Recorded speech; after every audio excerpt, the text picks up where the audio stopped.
Tengamos una oración para comenzar en esta noche. Padre, te doy gracias por la honra y el privilegio que me das de poder en esta noche nuevamente sembrar en el espíritu de cada persona que nos está viendo y escuchando la semilla de la palabra de tu reino, de ese evangelio eterno de tu gobierno. Que el Espíritu Santo esta noche nos dé iluminación a la revelación para tener mejor entendimiento, conocimiento y poder estar más seguros de lo que somos en Cristo Jesús. Para tener entendimiento, Señor, de cuán amplia fue la obra que tú hiciste, Jesús Cristo, por nosotros cuando estuviste aquí en la tierra, cuando moriste en la cruz y resucitaste el tercer día. Venga tu reino, hágase tu voluntad esta noche. Espíritu Santo, que yo no hable mis palabras, sino la de mi Padre que está en los cielos. En el nombre de Jesucristo y en el poder del Espíritu Santo. Amén. Muy bien, vamos a Juan capítulo 3. Juan capítulo 3 y vamos al versículo 16. Un versículo muy conocido. Quizás uno de los versículos más conocidos en la palabra de Dios es Juan 3:16. Entonces todos sabemos lo que dice. Empieza el versículo diciendo: porque de tal manera amó Dios al mundo. Porque de tal manera amó Dios al mundo que dio a su Hijo unigénito, para que todo aquel que cree en Él, o crea en Él, como dice algunas traducciones, no se pierda, mas tenga vida eterna. Anoche hablamos un poquito de esa primera parte del versículo, porque de tal manera amó Dios al mundo. Y dijimos y aclaramos esta noche y lo repetimos otra vez, que ahí lo que está diciendo Jesús, porque estas son palabras de Jesús, Él mismo fue el que las habló. Simplemente Juan ha escrito lo que él oyó. Él dijo: lo que yo oí, lo que yo vi, esto es lo que estoy escribiendo. Entonces él oyó a Jesús decir estas palabras. Y entonces Jesús dice: el amor de Dios, ese amor incondicional, ese amor que arde con un deseo de tenerte cerca, ese amor que cuando el primer hombre, Adán, y su mujer desobedecieron la única orden que el gobierno de Dios le había dado a ellos en el jardín del Edén, y por causa de esa transgresión, de esa elección de su libre albedrío, y en esa voluntad decidieron desobedecer la orden del gobierno de Dios de no comer del árbol del conocimiento del bien y del mal. Cuando el hombre tomó esa decisión y dio luz y dio nacimiento al pecado por causa de esa decisión, en ese instante sucedieron dos cosas instantáneamente. Número uno, el hombre y la mujer fueron separados de Dios. Esa es la palabra muerte. Cuando Dios les dijo: si coméis de ese árbol, ciertamente morirás. La palabra allí de morir era una muerte espiritual, que significa separación. Espiritualmente, separación de Dios, de su creador. Y en el momento que la transgresión, que dio a luz el pecado, los separó de su creador, en ese instante ellos también cayeron del propósito. Ya no podían llevar a cabo el propósito por el cual Dios creó al hombre y le dio la mujer como ayuda idónea. Y desde ese momento, Dios ya él tenía, desde antes de la fundación del mundo, él ya tenía un plan, él ya tenía algo que él iba a hacer para poder reconciliar el hombre a sí mismo, para poder darle vida a ese hombre que ahora estaba muerto por causa de la desobediencia. Y eso, ese deseo, ese compromiso, esa fidelidad de Dios a su eterno propósito, y dicho sea de paso, ¿cuál es el eterno propósito de Dios? Establecer su reino, establecer su gobierno aquí en la tierra.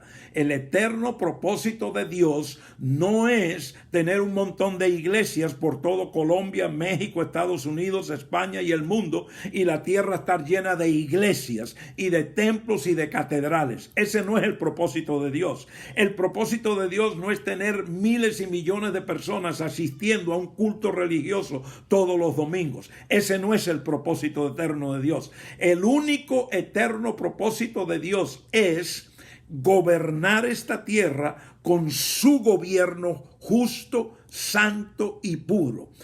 El Dios invisible, con el gobierno invisible, creó una vasija visible llamado Adán y le dio una ayuda idónea, su mujer, para que los dos juntos establecieran aquí en esta tierra visible el gobierno invisible. Por eso es que Génesis 1, 26, 27 y 28 nos dice: y Dios dijo, hagamos al hombre a nuestra imagen y semejanza para que ejerza dominio.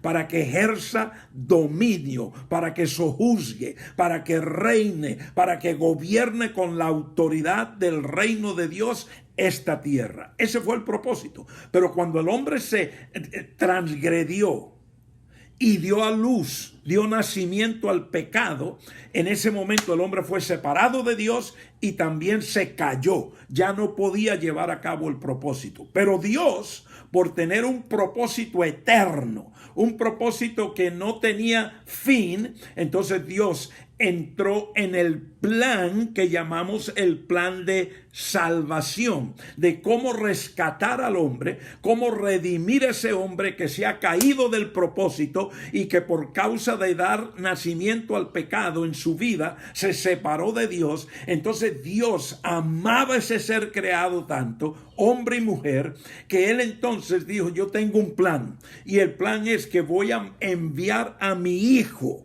a mi único hijo, parte de mi deidad, parte de lo que yo soy como Dios, la segunda persona de esta divinidad, de esta deidad, lo voy a enviar. Va a nacer de una mujer virgen, porque él no va a heredar la separación de Adán, la muerte de Adán, no va a heredar la iniquidad que está en Adán, y entonces por lo tanto él no va a transgredir ni va a dar luz al pecado. Y entonces él será el único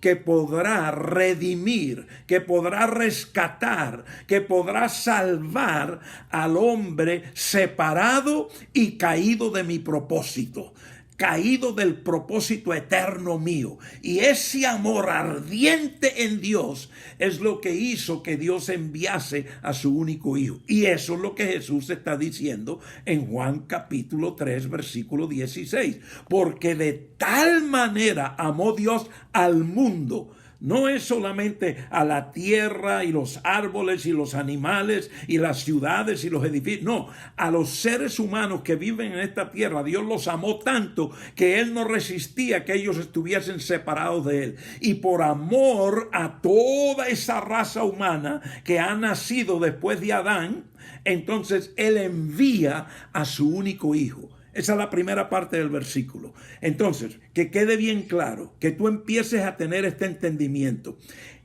Dios envió a su Hijo Jesús, y ahorita vamos a hablar de su nacimiento, para que por medio de Jesús Dios podía reconciliar el hombre que se había separado, que había muerto espiritualmente de él por causa de la transgresión que dio a luz el pecado.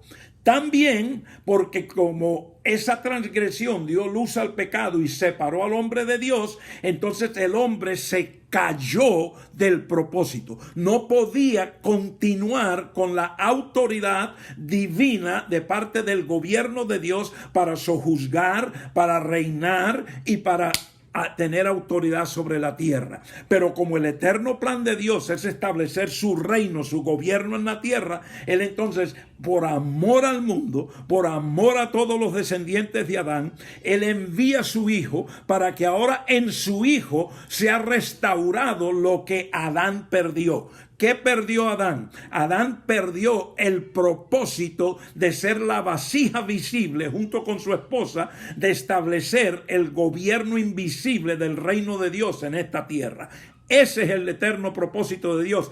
Esa es la razón por qué Él envía a su Hijo. Él no envió a su Hijo para que ahora seres humanos levantaran un montón de religiones, denominaciones, redes y todo lo que le llaman hoy en día. No fue para eso. Él no envió a su Hijo para que sobre la faz de la tierra existiesen sistemas eclesiásticos y religiosos. No. Él tampoco envió a su Hijo para todo lo que hoy se está enseñando, especialmente en estos días con toda esta epidemia que ha habido en todo el mundo. A mí me da tristeza escuchar los mensajes que muchos líderes y que muchos maestros y evangelistas y predicadores y predicadoras están enseñando diariamente. Es triste, es obvio de que no conocen el eterno propósito de Dios. Y entonces están usando todo esto, todo este caos, todo este temor, toda esta situación donde la gente está tensa y en pánico para entonces meter más alarma. Ya Cristo viene, prepárense que si no estás listo no vas para el cielo y ya viene el rapto y ya viene. Entonces todo el énfasis es en escaparnos de la tierra. ¿Por qué? Porque se han olvidado o no tienen iluminación, no tienen entendimiento que el propósito eterno de Dios no es sacarte de la tierra, es que tú te quedes en la tierra gobernando junto con el Señor de señores y el Rey de reyes, estableciendo el reino de Dios aquí en la tierra. Pero para que tú y yo podamos ser esas vasijas, esos sacerdotes, esos reyes que vamos a gobernar en la tierra junto con el Rey de reyes, primero tenemos que ser redimidos, tenemos que ser rescatados, tenemos que ser salvos, tenemos que ser liberados del gobierno del reino de la tiniebla. Entonces Dios en su amor envió a su Hijo. Esa es la primera parte de Juan 3:16. Porque de tal manera amó Dios al mundo. Hay que entender por qué Dios amaba al mundo. Porque Él deseaba establecer su reino, su gobierno, su cultura, sus principios, sus verdades, sus leyes espirituales aquí en esta tierra. Para que cada ser humano aquí viviese como ciudadano del reino. Pero hoy en día las predicaciones dan más énfasis a ser miembro de la iglesia. Yo quiero decirte, la eclesía, no la iglesia, la eclesía, que fue lo que Jesús dijo que iba a construir en Mateo 16:18, tiene un lugar muy importante en el plan y en el gran propósito de Dios. Tiene un lugar muy, muy estratégico.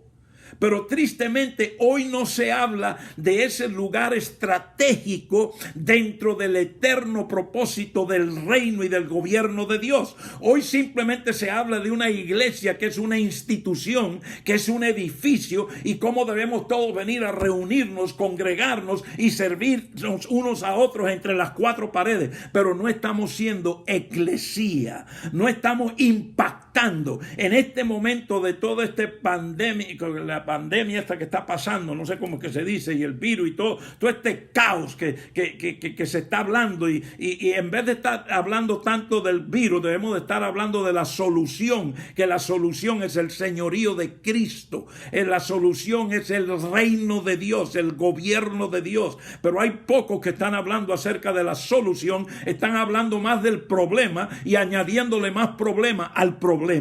Pero yo te digo en esta noche que la solución para el mundo, la solución para Colombia, la solución para Montería, la solución para Arenal, para Medellín, para Ciudad de México, para Monterrey, para Piedras Negras, para Matamoros, para San Benito, para McAllen, para Texas, para Estados Unidos, para España, para Argentina. La única solución en este momento es el reino de Dios, el gobierno eterno de Dios. No hay religión, no hay iglesia, no hay teología, no hay doctrina de aquí, de los hombres, de la sabiduría, que pueda traer la solución en este problema, en esta situación, como nunca la ha podido traer. La religión nunca ha tenido solución. La religión lo que ha provocado es más problemas. La religión ha causado guerras. La religión ha causado miles de mártires que han muerto, porque la religión compite compite, la religión está buscando su propio reino. Entonces hasta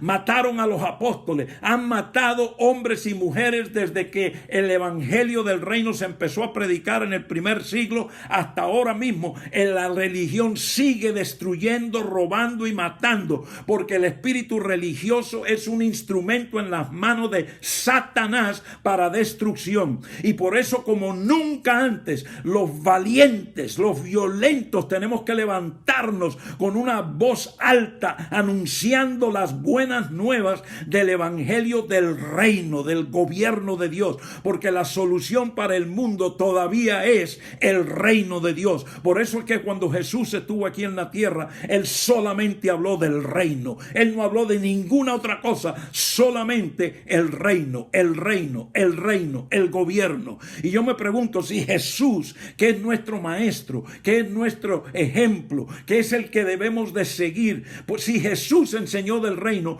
¿por qué los hombres y mujeres que están hoy predicando y enseñando no están siguiendo ese ejemplo? ¿Por qué no se oye más acerca del reino y del gobierno y del orden del reino y de las leyes espirituales y principios espirituales y de las verdades del reino? No, hoy se está oyendo nada más las doctrinas de la tradición religiosa, se está oyendo únicamente las teologías y los énfasis religiosos tradicionales que se han estado enseñando por cientos de años, que no han traído vida sino condenación, muerte y destrucción, frustración, desánimo, división. Es tiempo que el pueblo de Dios tenga una iluminación del reino y del gobierno de Dios, que entiendan cuando Jesús dijo: porque de tal manera amó Dios al mundo que dio a su único hijo.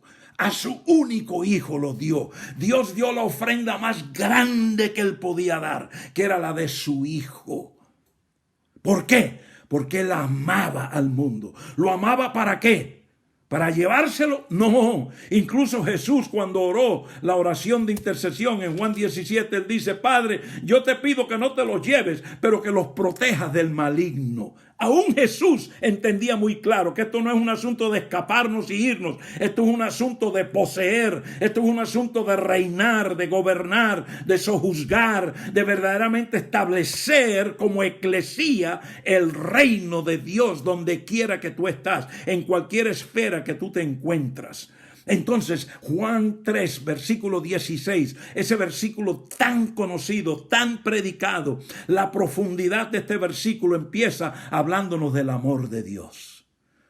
Lo profundo y grande y el propósito de ese amor que dio a su único hijo. Ahora la segunda parte del versículo. La segunda parte dice que dio a su hijo unigénito para que todo aquel que cree en él. Y anoche te dije que esa palabra creer en el idioma original, en el griego, es la palabra pisteu, que significa confiar, que significa depender, que significa estar seguro, confiar. Por años, por cientos de años, esta palabra aquí de Juan 3:16 se ha usado en el contexto y en la connotación de creer. Entonces el ser humano ha interpretado el versículo y se lo han predicado en el contexto de que si tú crees en Jesús, que murió en la cruz y resucitó el tercer día, tú te arrepientes de tus pecados, eres perdonado por la sangre de Jesús, ahora tú tienes vida eterna. Eso es lo que es creer en Jesús. Pero cuando Jesús habló esto, Él no usó la palabra que en el griego se usa para creer. Él usó la palabra que es la que te he dicho varias veces ya, pisteuo. Y la sigo repitiendo en el idioma original porque es importante. Los traductores no la tradujeron bien. Esa palabra significa confiar, tener seguridad, tener certeza, tener confianza. Entonces, lo que Jesús está diciendo, estas son palabras de Jesús. Él dice: Dios amó tanto al mundo por el propósito eterno que Él tiene de establecer su reino en el mundo, que dio a su único hijo, para que todo aquel que tenga confianza en Él, en inglés la palabra who trust in him, que tiene confianza en él. En otras palabras, que tiene seguridad, que tiene certeza, que está bien claro de quién es Jesús para él. Y anoche te dije, y es lo que vamos a continuar esta noche, ¿qué significa creer en el contexto de tener confianza en Jesús? Tener confianza en quién fue Jesús para ti y para mí. Tener confianza en todo lo que Él hizo por ti y por mí, empezando con su nacimiento. ¿Cómo nació Jesús? Jesús nació diferente a ti y a mí.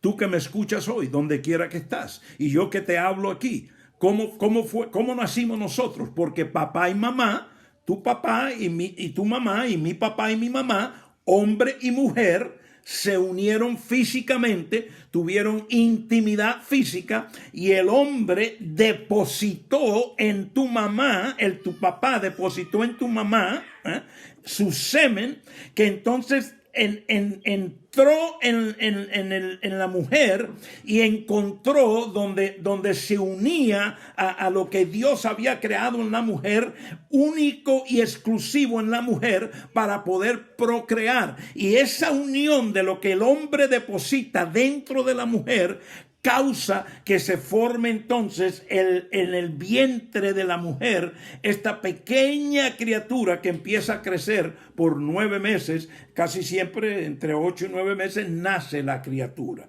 Así nacimos tú y yo. Pero el nacimiento de Jesús no fue así. El nacimiento de Jesús fue muy diferente. Vino Dios por medio de su ángel Gabriel como mensajero y vino a una mujer que se llamaba María. ¿Y por qué Dios escogió a María? Porque María nunca había conocido a un hombre. Significa, nunca había tenido intimidad física. Ningún hombre había penetrado en ella. Ella era virgen, estaba comprometida para casarse con un hombre llamado José. Ya ella se había comprometido con él y él con ella. Estaban, como dice la Biblia, estaba desposada a José. Eso significa comprometida a casarse, a pocos meses de casarse. Y siendo ella virgen, siendo ella comprometida y novia de José, vino el ángel Gabriel y le anunció: eres bendecida, María, porque Dios el Padre te ha escogido a ti para que tú seas la vasija, para que tú seas el instrumento por el cual Él va a engendrar a su hijo dentro de ti. Tu hijo va a ser concebido no por la unión tuya con José, el desposado, el comprometido hombre, sino que tu hijo va a nacer porque el Espíritu Santo va a descender dentro de ti, y el Espíritu Santo, siendo Dios, va a engendrar en ti este bebé, esta criatura, este niño que tú vas a llamar Jesús, Yeshua, Salvador, porque Él viene para traer salvación. Ahora, ¿por qué Jesús tenía que nacer de una virgen? Muy sencillo. Porque si Él nacía como tú y yo nacimos, entonces Él también heredaba la consecuencia de la transgresión de Adán. ¿Qué es cuál? Muerte espiritual. ¿Qué es cuál? Caído del propósito de Dios. Y además de eso, su espíritu hubiera estado muerto.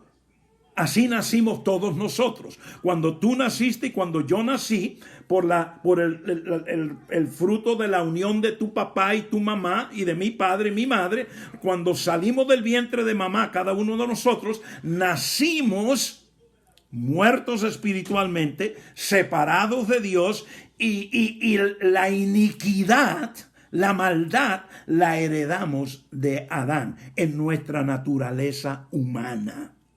Pero Jesús no podía nacer así. Él tenía que nacer sin iniquidad. Él tenía que nacer sin la propensidad y el deseo de hacer el mal. Él tenía que nacer de tal forma que en su alma, en su libre albedrío, él no iba a transgredir, aunque iba a ser tentado en todo. Y como resultado de que la iniquidad no estaba en él y no hubo transgresión en él, él nunca dio a luz el pecado. Entonces, él vivió aquí en la tierra una vida justa, santa y perfecta. ¿Por qué la vivió? Porque nació sin iniquidad, sin lo que lo alaba para transgredir y dar luz al pecado. Entonces Jesús tenía que nacer diferente. Y entonces Dios manda a Gabriel, le anuncia a María, y efectivamente el Espíritu Santo descendió sobre María, y dice la palabra de Dios en Lucas que engendró, concibió en ella el Hijo de Dios. El Hijo de Dios. Por eso Jesús es el Hijo de Dios, porque en María fue concebido por el Espíritu Santo. Entonces, cuando 9 meses después, en ese pesebre, nace ese bebecito que ahora se llama Jesús, Salvador, Príncipe de Paz, él entonces ya nace diferente a ti y a mí. Y entonces él empieza a crecer.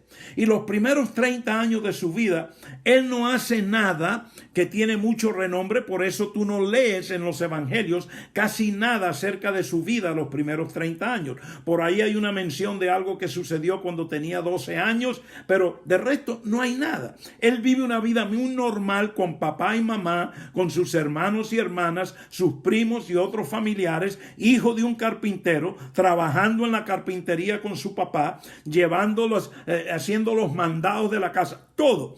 Pero algo muy importante, durante esos 30 años que él vive como hombre aquí en la tierra, él fue tentado en muchas cosas, pero no transgredió en ninguno, y por ende no hubo pecado en él. Fue tentado, pero no conoció. La palabra conocer allí es no tuvo relación con el pecado. El pecado no salió de él. Él no dio a luz el pecado porque él no transgredió en su libre albedrío. Él no tenía esa iniquidad, la propensidad y el deseo de hacer el mal. Entonces Jesús vive una vida muy diferente. Ahora, ¿por qué te estoy diciendo todo esto? Porque te estoy diciendo que el versículo 16 de Juan 3 dice que de tal manera amó Dios al mundo que dio a su único hijo unigénito para que todo el que tenga confianza en él. Entonces, una de las cosas que tú y yo tenemos que tener confianza, seguridad, es que él nació diferente a ti y a mí. ¿Por qué nació diferente? Porque él venía con un propósito diferente. Él venía con un propósito muy específico que tenía que ver contigo y conmigo. Entonces, para entender la magnitud, lo profundo, el todo del todo, por qué Dios dio a su único hijo para que tú pudieses tener confianza, entonces tenemos que tener entendimiento desde que nace. Tenemos que tener claro entendimiento, no lo que la religión te ha enseñado. Hay tantas tonterías y, como dicen en Colombia, tanta baba, y como dicen en Puerto Rico, tanta sanganá que han enseñado los religiosos acerca del nacimiento de Jesús, al punto de que le dan más énfasis a la mamá que al hijo que nació. Tienen idolatría con la Virgen María en vez de con el niño que nace. En algunos círculos ya han puesto a la mamá de igual o más autoridad que el mismo niño que nació. Entonces, la religión nos ha pervertido y nos ha dañado por completo cómo nació Jesús. Y por eso es que muchas personas no tienen confianza en todo lo que son en Cristo, o en Jesucristo, o en Jesús. ¿Por qué? Porque no tenemos entendimiento del todo de lo que hay en Jesús por nosotros. Entonces, yo te retrocedo a su nacimiento, porque desde ahí tenemos que empezar a tener confianza. Entonces, a ver si te lo pongo en una forma aplicable y en una forma que sea práctica para ti ahora mismo entender. ¿Qué es lo que Jesús me está diciendo a mí? ¿Qué es lo que Jesús te está diciendo a ti en este momento? De que de tal manera amó Dios Papá, Hijo y Espíritu Santo, al mundo, a todos los ciudadanos de este mundo, porque estaban separados de Él, y por estar separados de Él estaban caídos del propósito. No podían llevar a cabo el propósito por el cual habían sido creados, porque el propósito es establecer el gobierno y el reino de Dios aquí en la tierra, ser parte de la eclesía. La eclesía no es una institución religiosa. La eclesía es una institución del gobierno de Dios. La eclesía es un brazo del reino, del gobierno de Dios. La eclesía es lo que representa el gobierno de Dios aquí en la tierra para establecer la cultura del reino, los principios del reino, las verdades del reino, las leyes espirituales del reino. Esa es la eclesía. Entonces, tenemos que entender lo profundo de quién es Jesús. ¿Qué significa estar completo en Cristo? Estoy titulando esta serie Completo en Cristo. Entonces, tenemos que entender todo, no solamente que fue y murió en la cruz, derramó sangre y resucitó el tercer día, y si yo lo confieso como Salvador, ahora estoy garantizado irme para el cielo. Ya. Y acaba de venir para irme rápido. Eso es lo que la mayoría de cristianos piensan hoy y reciben ese versículo en ese contexto. Pero yo te someto esta noche que ese versículo es mucho más profundo que un escape. Es más, ese versículo no tiene nada que ver con escaparse. Tiene que ver con recibir el propósito de Dios, ser un soldado en su reino, en su ejército, ser un ciudadano de su gobierno, ser un representante en su eclesía para poseer y gobernar aquí en la tierra. Pero para poder hacer eso en el Espíritu que el Padre y el Hijo y el Espíritu Santo desean que tú y yo lo hagamos, tenemos que tener confianza, tenemos que tener seguridad en quién es Jesús para ti y para mí. Jesús para ti y para mí, en una forma práctica, es el que nació totalmente 180 grados diferente a como yo nací. Él nació, y cuando salió del vientre de su madre no había iniquidad, no había maldad en él. En ti y en mí había maldad. Él nace y él no tiene la propensidad de hacer el mal, por lo tanto él no transgrede. Tú y yo, desde que éramos bebecitos, hemos estado transgrediendo y dando a luz el pecado, sin que nadie nos enseñase a ser malos. Y eso la prueba de eso son tus propios hijitos que tú has tenido cuando ellos han demostrado hacer cosas malas cuando papá y mamá jamás les enseñaron eso. ¿Por qué lo hacen? Porque la iniquidad está en ellos, la propensidad de hacer el mal. Porque su libre albedrío, su voluntad en su inocencia, escogen el mal. Es más fácil escoger el mal que el bien. Y entonces dan luz al pecado. Entonces Jesús, él no tenía iniquidad. Él no transgredió y nunca conoció pecado, no dio a luz el pecado, no concibió el pecado en su vida. Entonces él vivió una vida que tú y yo no podemos vivir.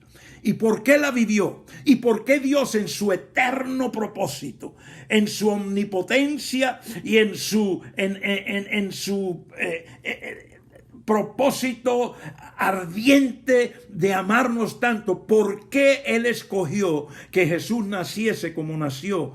Para que entonces Él pudiese vivir la vida que tú y yo no podemos vivir. Porque esa vida justa, esa vida perfecta, esa vida santa que Jesús vivió, cuando tú y yo aceptamos a Jesús, Dios entonces dice: parte de la gracia y de mi amor, parte del propósito mío en reconciliarte, parte de la redención, parte de ser salvo en Cristo, es que ahora la vida de Jesús, esa vida santa y perfecta, ahora yo te la doy a ti. Es más, yo ahora tomo toda esa vida y la pongo en el depósito de tu cuenta espiritual, aquí en la Corte Suprema de mi justicia, en mi gobierno.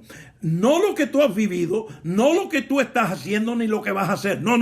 Eso no tiene valor ninguno. Ese depósito no es la moneda espiritual que entra a este banco espiritual que estamos hablando.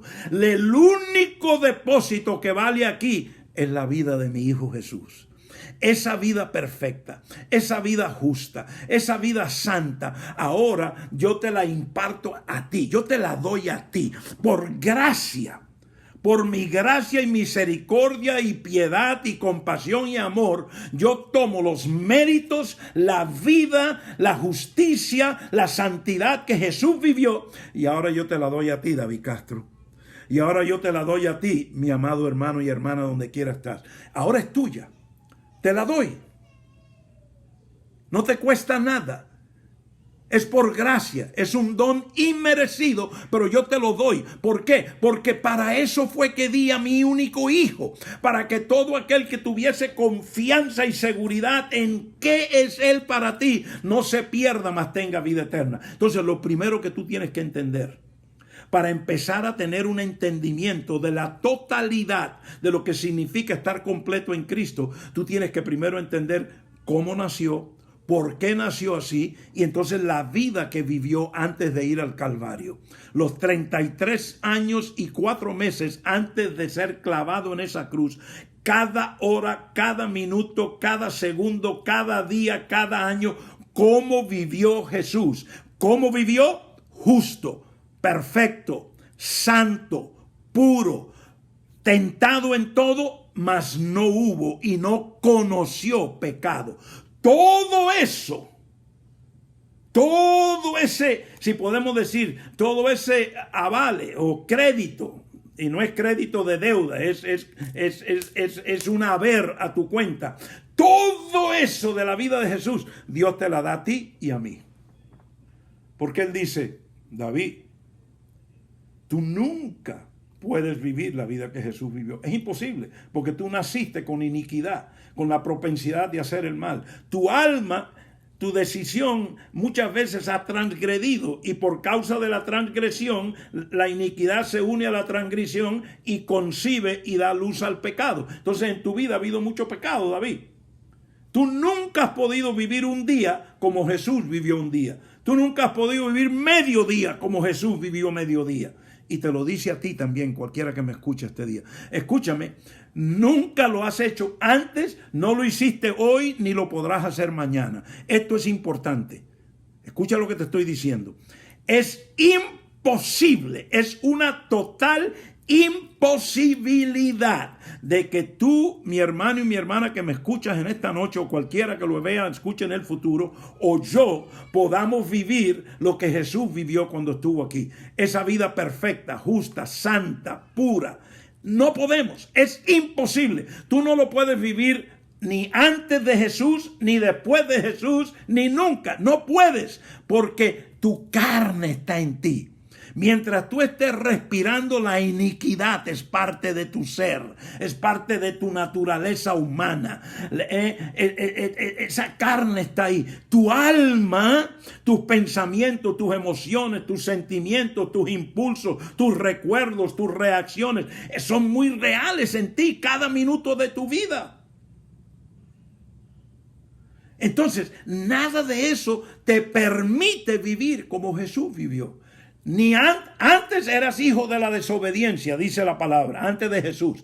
Aceptas a Jesús, recibes perdón, y tú crees que entonces al siguiente día ya tú vives una vez, ya tú por tus méritos, ya tú no pecas, ya tú eres justo, tú eres santo, jamás te enojas, jamás esto, jamás lo... ¡No! ¡Imposible! Ahí es donde el diablo se aprovechó de los religiosos. Ahí donde Satanás, con el principado del ocultismo y todos los soldados inmundos, demonios, espíritus que operan bajo ese principado, han usado la religión para hacer creer a los que confiesan a Jesús como Salvador personal de que ellos de alguna forma pueden empezar a hacer algo para corregir y para arreglar la condición real como nacieron, de que ahora como recibieron a Jesús y ahora son miembros de la iglesia tal o de la religión tal o del sistema denominacional tal por las teologías o doctrinas o lo que te enseñan, que ahora yo voy a hacer esto y voy a hacer esto otro y voy a hacer esto y así poco a poco voy a lograr la santidad. Poco a poco, entre más hago y hago y hago, voy a lograr hacer como Jesús fue aquí en la tierra. Y hay millones de hombres y mujeres salvados en la sangre, lavados en el perdón de la sangre de Jesús, redimidos por Jesús, que están viviendo ese engaño religioso, esa mentira de Satanás, la están viviendo. Y lo triste es que se predica todos los días. Yo lo escuché hoy. No hay día que yo no escuche eso. De una forma u otra te están diciendo, todo es condicional a lo que tú haces. Entonces te enseñan, te indoctrina a vivir una vida de obras. Entonces tú tienes que hacer y hacer. Eso es lo que hizo el primer Adán. Adán, cuando se separó de Dios por su decisión de desobediencia a la orden del gobierno de Dios, inmediatamente él estuvo separado y se vio desnudo. ¿Qué fue lo primero que hizo? Con sus propias manos cogió hojas de higuera, cosió delantales y se los puso. Ahí está la justicia propia. Ahí está cuando tú estás tratando cada día de hacer algo. Esas son las hojas de higuera. Y lo que pasa es que la iglesia y la religión y la inmunda mentira de Satanás ha lavado la cabeza, ha indoctrinado a los redimidos de Jehová, a los redimidos del Señor, a creer una mentira de que cada día tienen que estar poniéndose más hojas de higuera, tienen que estar limpiándose, arreglándose, porque tengo que ser santo, tengo que ser justo, tengo que ser esto, y si no me va a caer el virus, y si no me va a traer esta maldición, y si no la otra, y así. Y entonces las personas, en vez de estar completos en Cristo, en vez de estar en confianza, en seguridad, en certeza, en gozo y en paz por lo que ya Jesús hizo por ti, y tú estás viviendo en sus méritos, no en los tuyos, entonces no pueden vivir esa vida, porque la religión no los deja. Y cuando van el domingo a la iglesia, el mensaje que le disparan nuevamente los lleva. A mí me dicen cantidad de gente, yo entro con unas dudas y cuando salgo más cargado de culpabilidad y de condenación, y cuando me monto en el carro lo único que pienso es, ¿cómo yo voy a lograr esto? Me piden demasiado, yo no puedo. Hay mucho de mi pensamiento, hay mucho de mi pasado, tengo muchas heridas, tengo muchas situaciones reales que no me dejan. Entonces yo no sirvo para nada, no valgo. Entonces viven ¿cómo? En bochorno espiritual, en vergüenza espiritual. Viven detrás del árbol, escondidos. ¿Por qué? Porque no tienen la confianza en Jesús. No han confiado en los méritos de Jesús. Esta noche estamos todavía en la preintroducción de la introducción del mensaje de esta serie. Yo te voy a decir una cosa, el mensaje vamos a llegar de aquí a 2 o 3 semanas. Abróchate los cinturones cuando lleguemos al mensaje. Y yo te quiero decir algo, mi amado y mi hermana. Esto que yo te estoy enseñando no es lo que comúnmente hoy se enseña y se predica. Por lo tanto, para tú poder recibir y dejar que el Espíritu Santo te dé iluminación, te dé entendimiento, te empiece a abrir los ojos espirituales, a entender y recibir lo profundo de lo que te estoy comunicando. Tú vas a tener que entrar a este momento, a escuchar esto con una actitud, déjame olvidar todo lo que me han dicho, déjame aquí venir como un bebé. Eso fue lo que dijo Jesús, si no vienes como niño a recibir la leche, no podrás heredar el gobierno de Dios. No podrás entrar como ciudadano al reino de Dios. Tiene que ser como niño. El problema hoy es que los religiosos te han indoctrinado tanto que no te dejan ser como niño. Yo hoy cargaba a mi hija de 9 meses y la tenía en mis brazos y ella tenía hambre. Y fui y le preparé un teterito. Entonces vine y se lo puse en la boca. Y ella estaba llorando. Y en el momento que le puse el teterito en la boca, ella lo cogió. Entonces yo se lo arreglé. Y ella lo cogió con las 2 manos. Y yo se lo aguanté un poquito. Y ella empezó. Y yo la miraba en esa forma inocente como ella tomaba y se tranquilizó. Y entonces por fin ella misma, cuando se sintió que el tetero ya estaba ahí, que lo que estaba saliendo era la lechita que ella necesitaba, que la estaba satisfaciendo. Ella misma bajó los hombros y agarró el teterito. Yo le quité la mano y ella entonces siguió bebiendo. Jesús dijo, si no eres como un bebé, si no eres como un niño, para recibir, no vas a poder recibir. Y la razón por qué muchas personas luchan aún con esta palabra, algunos que me están escuchando ahora están luchando. Algunos ya se fueron, se desconectaron, dijeron, yo no quiero oír eso. ¿Por qué? Porque va en contra de lo que la religión te ha enseñado. Porque la religión te quiere hacer culpable, culpable, culpable. Cada rato te están señalando lo malo que tú eres, o lo que dejaste de hacer, o lo que no hiciste. Ahí es donde tú y yo tenemos que entender Juan 3:16. Porque de tal manera amó Dios al mundo, que ha dado a su único Hijo, para que todo aquel que tenga confianza en todo lo que Él hizo por ti, no se pierda, mas tenga vida eterna. Déjame leerte el versículo 17 para terminar. Juan 3:17. Y ahí vamos a empezar mañana. Mañana voy a estar aquí, mañana en la noche. Versículo 17. Juan 3, versículo 17. Porque Dios no envió a su Hijo al mundo para juzgar al mundo.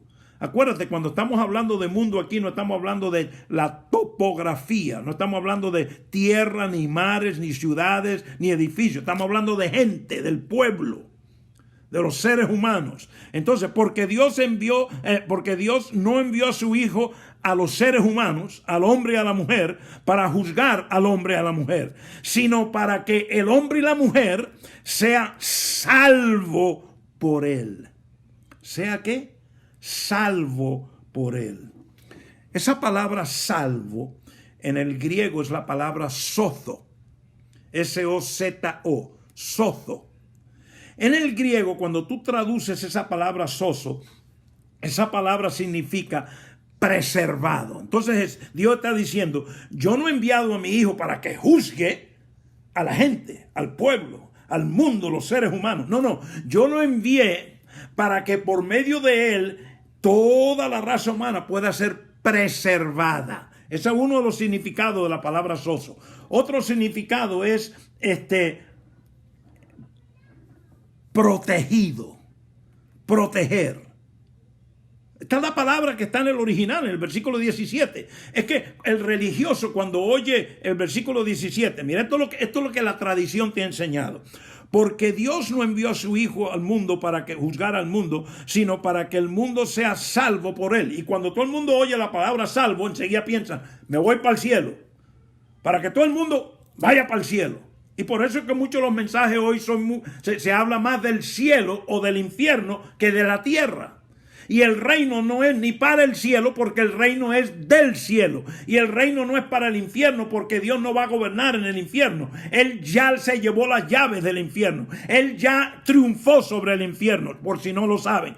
El gobierno y el reino de Dios es para la tierra, donde tú y yo estamos, de donde tú y yo fuimos formados. Del polvo de la tierra, es para esta tierra. Entonces, cuando Jesús está enseñando aquí, porque este es Jesús el que está enseñando, y él dice en el versículo 17, porque Dios no envió a su Hijo al mundo para juzgar al mundo, sino para que el mundo sea salvo. En el griego, sozo. Aquí no está hablando de un viaje espacial, de un escape, de un rapto. No, aquí está hablando de que Jesús mismo está enseñando. Dios ha enviado a su Hijo para que por medio de su Hijo el hombre y la mujer sean preservados, sean protegidos, sean sanados, sean completos.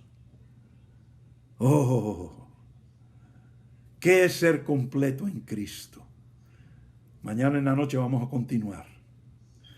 Es mi oración que el Espíritu Santo te esté trayendo iluminación. Y por medio de la iluminación también te esté trayendo una seguridad.